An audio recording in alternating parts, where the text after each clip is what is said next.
Medok'tan Garcinia Gel 8'de sağlığı sunar. 8'de sağlık kaldığı yerden devam ediyor. Şimdiki konuğumuz psikolog Hasan Demiroğlu. Hasan hocam hoş geldiniz. Hoş bulduk. Hoş geldiniz. Hoş bulduk. Nasılsınız? Merhabalar. Teşekkür ederim siz. Sağ olun, çok teşekkürler. Hemen ilk soruyla başlıyorum. Tabii. Motivasyon ve kişisel gelişim konusu nedir? Motivasyon aslında son zamanlarda çok farklı lanse edilmeye başlanan bir konu. Özellikle şöyle söylemler ortaya çıkmaya başladı. Kendinize inanın. Ulaşabileceğiniz en üst noktada hayaller kurun. Siz isterseniz her şeyi başarabilirsiniz. İstediğiniz aslında her şeye ulaşabilirsiniz. Hayal etmeniz yeterli gibi. Böyle bir noktaya geldi. Fakat burada kaçırılan bir nokta var. O da şu. Siz bir şeyi ne kadar çok isterseniz isteyin. Ne kadar çok arzularsanız arzulayın. Zaten bunun bir yapılması gereken, bunun için işte mücadeleler var. Fakat eğer o iş olumsuz sonuçlanırsa, olumsuzluğun bütün sonuçlarını kendi üzerinize çekmiş oluyorsunuz. Bu da sonuç itibariyle şöyle bir şey ortaya çıkarıyor. Ben başaracağım inancını tamamıyla kendinize bağlarsanız, eğer iş olumsuz sonuçlanırsa, olumsuz olan bütün sonucu da kendi üzerinize çekmiş oluyorsunuz. Bu da ilk başarısızlığınızda sizin inancınızı çok ciddi derece yani zedeleyen bir durum olur. Bunu istemiyoruz. Daha itidalli bir yol. Yani motivasyonun tabii ki büyük bir kısmı kendimizde, içimizde olacak ama dışarıya, yani dışarıdaki etkenler de çok önemli bu konuda. O yüzden bunların Hedefi hepsine... yüksek tutmayalım mı gibi bir şey mi? Hedef yüksek olabilir. Buradaki yani dikkat edilmesi gereken husus şu. Ben elimden geleni yaptıktan sonra işte gerisi takdirat diyebilmek. Yoksa yani gerçekten inandım ve kesin olacak bu. İnanıyorum, başaracağım. Bazen bazı şeyleri başaramayabiliriz yani. Onlardan da farklı başarılar çıkarırız mesela. O olumsuz sonuçlardan. O yolda giderken veya tecrübe edilirsek. Aynen. Oradaki başarıyı görürüz. Yani başarısızlığın içindeki başarıyı görmek. Orada da bir başarı vardır aslında. Ya da sonraki süreçlerde başarılı olabileceğimiz konularda yani bir başarı dersi almışızdır. O başarısızlıktan yani demek istediğim. O yüzden yani şey de değil, beklentiyi yüksek tutmamak değil de süreç içerisindeki motivasyonumuzu daha dengede tutmak diyebiliriz yani. Biraz ihanetten bahsetmek istiyorum. İhanetin temelindeki motivasyon nedir? Evet, ihanet konusu son zamanlarda çok gündeme gelen bir konu. Özellikle hem sosyal medya hem erişebilirliğin çok olduğu süreçte benim de danışanlarımdan çok fazla aldığım sorular. Şimdi şöyle, ihanetin temelinde aslında şöyle bir mantık yatıyor. İhanette siz kişinin varlığıyla ilgili reddiyede bulunmuş oluyorsunuz. Yani bakın, varlık şöyle bir şeydir. Kainattaki herkes varlığını, her şey daha doğrusu varlığını ispat etmek için başka bir nesneye ihtiyaç duyar. Mesela görmek için ışığa ihtiyacımız var, duymak için bir sese ihtiyacımız var. Biz de özellikle yani evrimsel olarak kendi varlığımızın tezahürlerini görebilmemiz için karşımızdaki bir insana, bazen bu bir sevgi olabilir, dinlenebileceğimiz bir ortam olabilir. Bunların hepsi bizim varlığımızın tezahürleridir. Sosyal medyada bunu çok fazla gördüğümüz için o yüzden biraz daha meyil var. Şimdi ihanette şöyle bir şey oluyor. İhanet eden kişi şunu demiş oluyor. Yani senin varlığın benim seni yok saymama veya senin hoşuna gitmeyecek şeyler yapmama veya bir başkasıyla görüşmeme, bir başkasıyla iletişim içerisinde olmama, hatta bir ilişki içerisinde olmama engel değil. Yani burada direkt kişinin varlığına bir darbe var. O yüzden aldatılan kişi burada çok ciddi sıkıntılara maruz kalıyor ve bu bir hakarettir. Hatta bir insana yapılabilecek en büyük hakarettir. Çünkü temelinde direkt varlığı yok saymayla ilgili bir konu var. O yüzden aldatma özellikle yani evlilik süreci için çok bir şey demiyorum. Çünkü orada çok farklı dinamikler var. Orada daha böyle spesifik duruma göre biz tavsiyeler verebiliyoruz yani.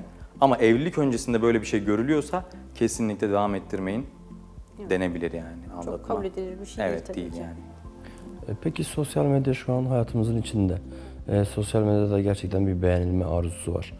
Bunun neden olabilir? Var, insanın fıtratında bu var zaten. İnsan her zaman bilinmek ister. İşte o varlığın tezahürü dediğim konu. Bilinmek ister, var olmak ister ve bunun tezahürünü görmek ister. Fakat mutluluğu satmak dediğimiz bir tabir çıktı ortaya son zamanlarda. İnsanlar mutluluğunu satabileceğini fark ettikleri andan itibaren bu sosyal medyaya olan meyil çok arttı. Ne bu?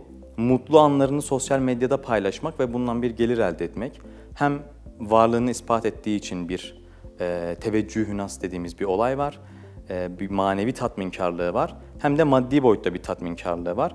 İnsanlar o yüzden buraya çok evrildi. Hatta şöyle bir şey oluyor. normal zamanda zevk alamadığı bir konuyu paylaştığında aldığı yorumlardan daha fazla zevk alıyor. Normalde o kadar zevk almıyor o işi yaparken. Ama o yorumlar, o beğeniler onu daha çok tatmin ediyor. Ve bu bir bağımlılığa sebep oluyor aslında bir süre sonra. O yüzden burada da itidalli olmakta fayda var yani. Bunun bilincinde olmak en azından. Nereye götürüyor bu süreç beni? Peki günümüzdeki insanların genel problemleri nelerdir? Bunlarla nasıl başa çıkabilir? Yani şöyle söyleyeyim size, ilginç bir şey söyleyeceğim hatta. İnsanlar şey zannediyor, psikoloğa giden herkes işte patolojik bir sıkıntıdan dolayı gidiyor. Şöyle bir veri vereyim, bana gelen danışanların %70'inde patoloji yok. Yani obsesyon, işte bipolar, şizofreni vesaire bu tarz bir sıkıntı yok yani. %70, bunu biz işte hocalarımızla da konuşuruz bazen, ruhsal bunalım. Yani bir durum yaşıyor, bir olay yaşıyor. Olaydan sonra işte depresyon başlangıcı olabilir, tam depresyon da değil. Böyle bir boşluğa düşme, bir mana arayışı, bir anlam arayışı. Çok ciddi safhada ama. Yani %70 diyebilirim buna. Bunun en temel sebebinde de gerçekten bilinçli yaşamamak ve anın gerekliliğini yerine getirmemek. Biraz ondan da kaynaklanıyor.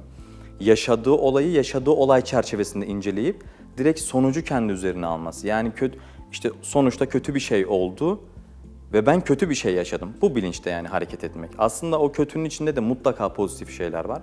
Yani burada polyanlıcılık da yapmak istemiyorum fakat gerçekten biraz realist olmak lazım. Yani kendimize de o hakkı vermemiz lazım. Kötü bir şey yaşayabilirim ama bundan sonrası için ne yapabilirim'e girebildiğimiz anda hayat değişmeye başlıyor. O yüzden düşünceleri değiştirmek bu açıdan önemli. Bu bağlamda. Aslında hepimizde var. Bir soru daha sormak istiyorum ben. Kaygılarımız var zaten. Her konuda kaygılarımız var. Aynen. İşle ilgili, eğitimle ilgili. En basit örneği yarın sabah bir görüşmeye gideceksek giyeceğimiz kıyafete dair kaygılarımız var. Gelecek kaygısıyla ilgili neler söyleyebilirsiniz? Yani gelecek kaygısı şu an bizim ülkemizin gündemi, özellikle gençlerde. Ne olacak, nereye gidecek, ne yapacağım vesaire. Yani birçoğumuzda var zaten bu durum. Kaygı gelecekle ilgili bir konudur. Korku genelde geçmiş ve yaşantılarla ilgilidir. Kaygının en büyük sebebi belirsizliktir. Belirsizlik. Yani bir ortamda kaos varsa, belirsizlik varsa anksiyete çok artar. Çünkü göremiyoruz, bilmiyoruz. Beyin tahmin edemediği noktada gerçekten kendisini çok farklı bir pozisyona sokuyor. Orada biraz daha sempatik sinir sistemi devreye giriyor. Bu evrimsel de bir boyut aslında. Çünkü beynin en işlevsel görevi bizi hayatta tutmaktır. En işlevsel görevi.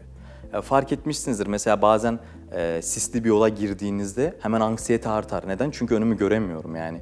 Her an bir araba çıkabilir, bir şeye çarpabilirim. Beyin işte orada çok farklı bir mekanizmaya giriyor. Yani sempatik sinir sistemini devreye sokuyor. Öyle bir durumda da fonksiyonelliğiniz azalıyor, bağışıklık sistemini düşürüyor vesaire. Bunun bir tıbbi boyutu da var, oraya çok girmeyeceğim. O yüzden geleceği göremediğimiz yani tahmin edemediğimiz, tahayyül edemediğimiz noktalarda bizim şunu yapmamız gerekiyor. Şu an içinde bulunduğum durumun gerekliliğini, elimde ne var? Bunlara bakmak, çok fazla gelecekle meşgul olmamak, elimdeki olan malzemelerle bir şeyler yapmaya çalışmak. Yani bir business plan oluşturmak. Bunu yaptığımız zaman iki şey elde ediyoruz. Bir, geleceğin kaygısından bir nebze de olsa kurtulmuş oluyoruz. İkincisi, şu an yapmam gereken şeydeki eksikliği de görebiliyorum. İşte bizim hayatımızda da gelecekle ilgili durumlarda yani önemli olan şey bizim şu anın vacibini yapmak. Gelecekle ilgili zaten bir şey yapamıyoruz şu an. Ne geçmiş ne de gelecek. Geçmiş zaten yaşandı. Yani bir daha Değiştirme şansımız yok. değiştirme şansımız yok. Gelecekte var olmayan, belki de olmayacak senaryoların üzüntüsünü çekmek oluyor. Bu anın vacibi neyse onu yaparsak, bir mücadele içerisinde olursak emin olun anksiyete düşüyor. Gerçekten düşüyor yani. Çok çok teşekkürler. Ben teşekkür bilgileriniz için. ederim. Ağzınıza sağlık. Çok sağ olun. 8'de Sağlık'ta bugün değerli konuğumuz psikolog Hasan Demiroğlu ile çok keyifli bir sohbet gerçekleştirdik. 8'de Sağlık tüm hızıyla devam ediyor. Medok'tan Garcinia Jel 8'de sağlığı sundu.